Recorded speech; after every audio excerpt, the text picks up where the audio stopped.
Well, if you're a romantic person by heart, which I assume every Indian is, you would have watched and liked The Romantics on Netflix.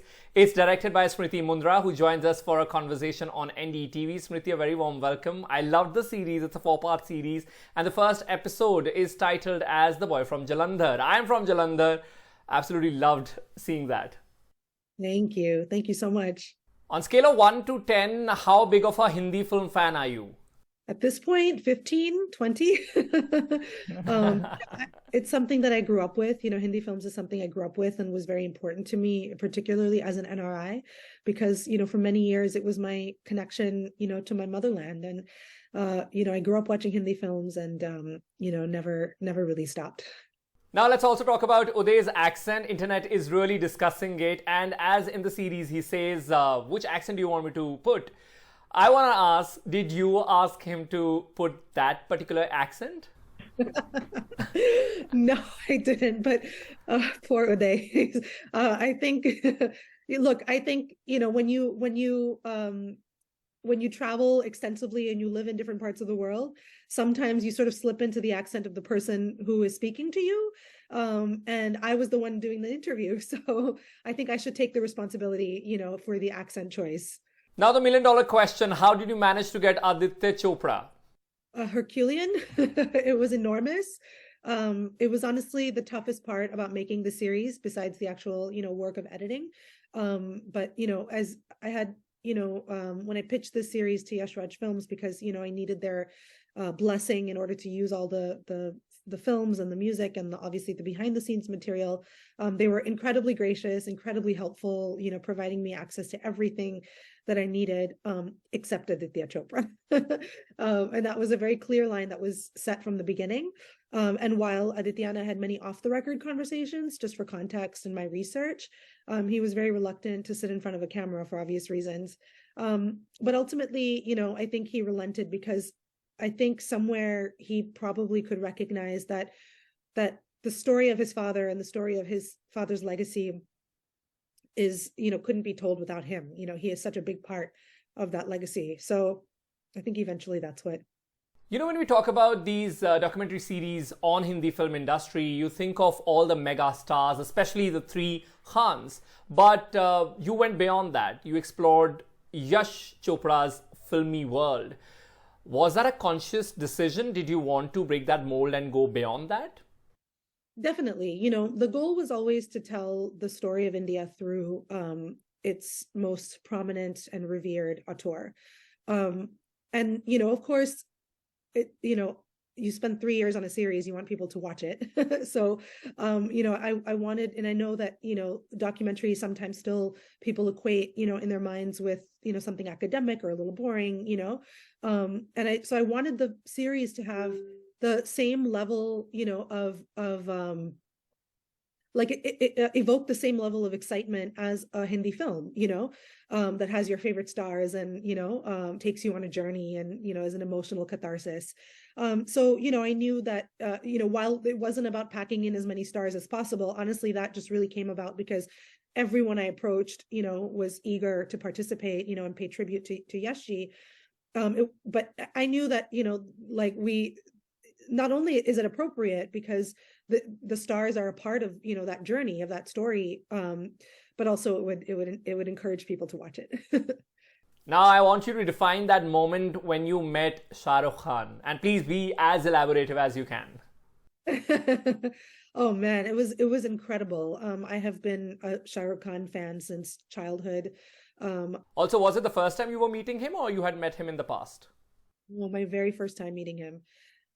And I like DDLJ was a coming of age for me. I was a teenager, I was a young teenager when that film released, and I just remember being so dazzled by Shah Rukh Khan and have been a fan of his work ever since. But what really, left an impression on me in interviewing him was one, of course, how many amazing insights he had to share, but also just his demeanor. He is someone who the entire world seeks his attention, and his time and his love. And when he walked into the room to sit for the interview, he knew the name of every single person on my crew. He shook everybody's hand. And he just was incredibly gracious with his time. He didn't say, okay, you have 20 minutes and then, no, why are you asking this? He just, sat and chatted, and he made us feel like he had all the time in the world for us. And I think that's part of the magic of Shah Rukh Khan, is just his graciousness, his grace. I also was, really excited to meet and talk to Ranbir Kapoor, because he's just one of my favorites of the more recent, generation. Similarly with Kajol, I thought she was um, just so funny, and so spirited, exactly as you see her, on screen.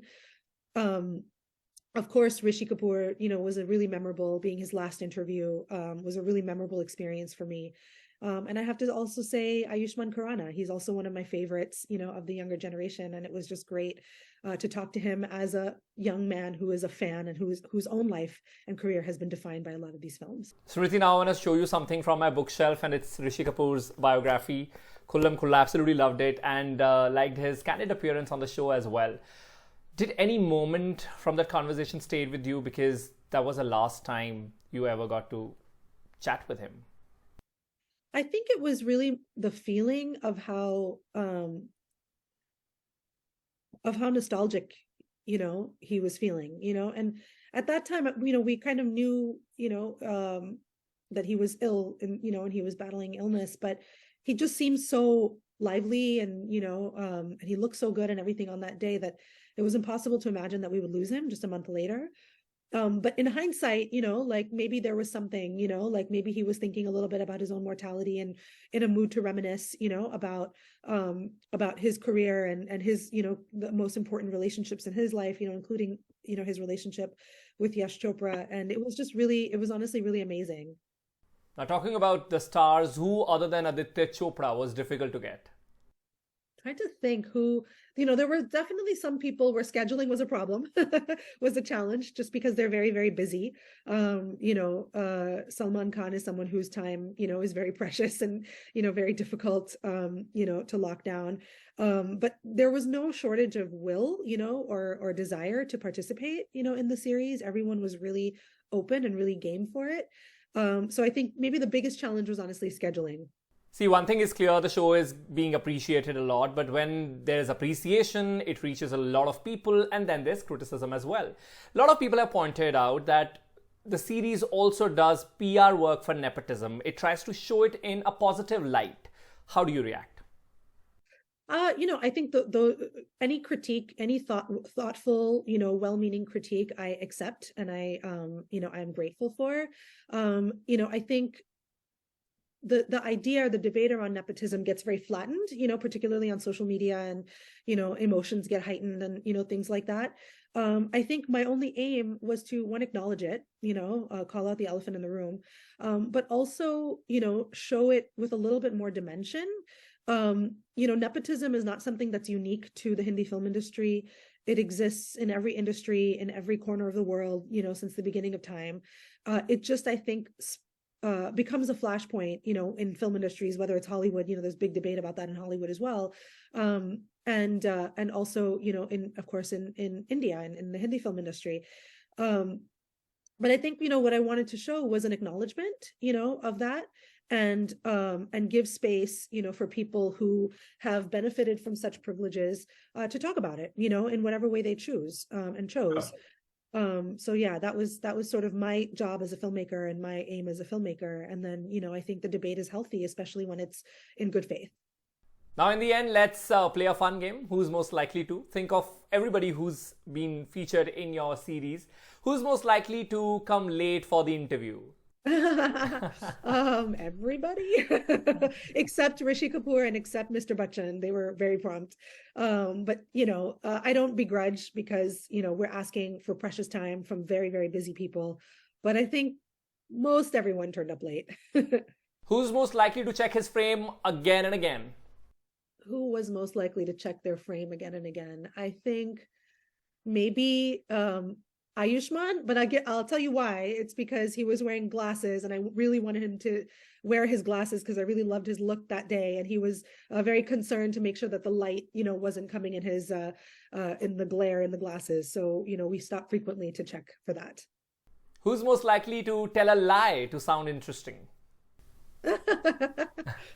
Me, I think. Whatever I need to do to get the great stories, out of my participants.